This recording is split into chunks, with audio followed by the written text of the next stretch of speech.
Starting off, we're going to look at the impedance. We dip down into about 5.1 ohm in the ported mode. Keep in mind, I've measured a few different things and I'll try to call those out. So this is the ported mode. Now I've highlighted this area around here, which is about 450 hertz. There's a blip. There's some sort of resonance. Not sure what it is just yet. Well, let's go ahead and look at the sealed mode. Now this is just the impedance and not the phase in sealed mode. And the reason I'm overlaying these two here is because I want to show you that the port itself isn't causing the resonance. The resonance still exists in that 450 hertz area as judged by the sealed mode in dash blue, matching up with the ported mode in this red color. So they're the same, they overlap. In other words, the port isn't causing the resonance. The resonance is in the enclosure or in the woofer somewhere. This is the on-axis frequency response of the ported mode, and you can see that it's mostly plus or minus 3 dB, except for this 4 to 4.5 kilohertz peaking right here. And that's a strong peak, you guys. That's a very strong peak, and I believe that's the issue that I was having in my listening sessions. Another couple things I want to point out, there's dip right around this 1.2, 1.345 kilohertz, somewhere in that region. Now, if you watched my Special 40 review, you'll probably recall that I said that this was a compliance issue between the surround and the cone edge. And I think that this is the same thing that we're seeing here. Now, if we look at the general trend line, we're about 84.6 decibels. We'll just say 85 decibels at 2.83 volts, 1 meter. Sensitivity, F3 at 52, F10 at 38 hertz. So that means that this speaker will get down into about the 40 hertz region in a room, depending on placement, without a lot of issues. But below that, it's probably going to be a different ballgame altogether. And that's why I go back to saying you might want to sub if you listen to music that has content below 40, maybe even 50 hertz. We do have a dip in the mid-range there. I can't say that that stood out to me quite as much as it does in other speakers, but my hunch is that because I was focused more on this particular area. I said that it sounded, quote, soft in the upper mid-range. This is it. There was a lack of clear definition in some tracks, and it just sounded like, you know, when an instrument should have been dynamic and snapped at me, it just snapped, but in a little bit, like kind of backed off a little bit. And I thought, that's interesting. So I was mainly focused in my listening sessions on this ballpark right here, and not so much this apparent resonance or this dip in the mid-range. We'll look at the directivity index real fast, and we can see that there is a directivity mismatch somewhere in this 2 to 3 to 4 kilohertz region. Now, is that from the horizontal? Let's look.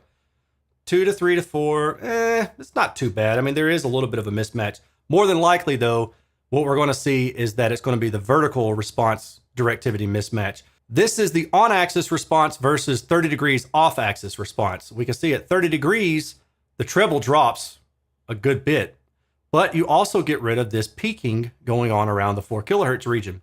Otherwise, the responses are similar enough. This is why I said I landed on 20 degrees off-axis, because in my listening, 30 degrees was too far off-axis, but on-axis was just too bright in that 4 kilohertz area. Now, if I look at the on-axis response of ported versus sealed, we can see that the sealed does what we expect. It rolls off a little bit sooner, carries a little bit lower, below about 30 hertz, but not a whole lot. So if you wanted to put this right close to a wall, sealed mode would be the way to go. The other reason I did this, though, is because I wanted to point out by sealing up the port, you still have these resonances up in this particular area. And then if I jump down to some near field measurements where I take the microphone and I put it right on top of the drivers, when I measured at the port, there's strong resonance leaking apparently from the port, because we know this isn't the port itself. I've already identified those resonances stay the same when you seal the port. So this must be enclosure resonances leaking out from the port. Now, getting back to the anechoic data and looking at the estimated in-room response, this is what we have at 0 degrees and 30 degrees for ported mode.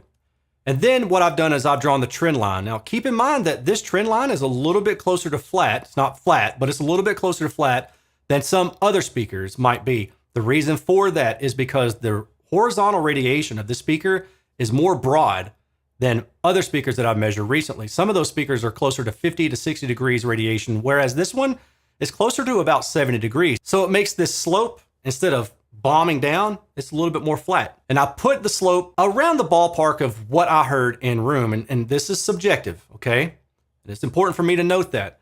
But I really wanted to key in on this area right here where It sounded like a little bit thin and also around the 2 kilohertz area as well. But then there's some peaking going on in the lower treble region, upper mid-range region as well. That's what I heard in my listening. Horizontal radiation, about plus or minus 70 degrees until you get to the point where the tweeter is beaming. Now, I want to point out these red areas here. This 510 hertz, 600 hertz area, that's the resonance from the enclosure or the woofer or something, but that's a resonance. This is the normalized contour plot, and I'm showing this simply because I want to show you what happens when we switch to sealed mode. Here we go. See a difference? Not really, particularly that 5 to 600 area, and we're looking in this area right here. So keep your eye right in this area. Boom, boom, boom, boom. Pretty much the same thing. That again indicates it's just more evidence that it's an enclosure-based resonance. Vertically, what can you do? Can you sit above or below the tweeter? Because that's the reference point for this measurement set and my listening. You can go below the tweeter a couple degrees. You can go above the tweeter 10, maybe even 15 degrees. But realistically, you need to stay at that tweeter line, because if you don't, you're going to get a strong suck out at around 2.5 kilohertz or so. And if you go above the tweeter line, then it's going to be a strong suck out at around 3.2 kilohertz. Just stay at the tweeter level. Harmonic distortion at 86 decibels at 1 meter, 96. Okay, now we got some problems. The harmonic distortion of the woofer is starting to increase, but notice it's all second order. And look how much separation you have between second order and third order. You've got about 15 decibels of separation. But I would say, generally speaking, the distortion, even though it's higher on the lower end, being that it's so well standing out from the third order distortion, that's my technical term, probably not even going to notice it. And I think that's why I didn't have a problem with the speaker playing at loud volumes. Multi-tone distortion, however, shows a different story, and it shows it being relatively high. My personal line is for 3%.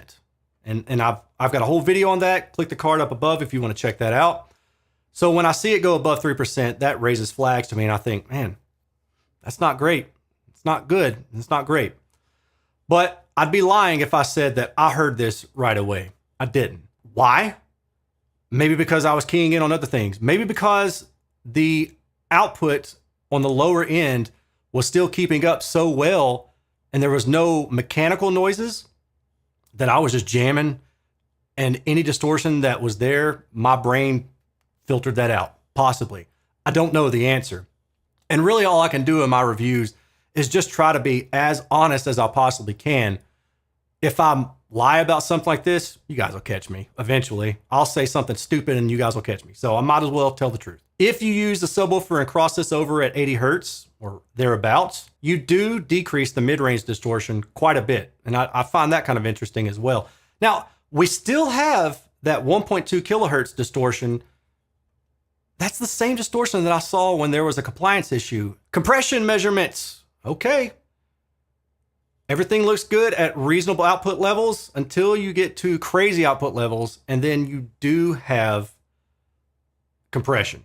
And I shouldn't say crazy output levels so much as this is all reference to 76 decibels. If you go from 76 decibels and you want 10 decibels of dynamic range, that would be 86 here in red.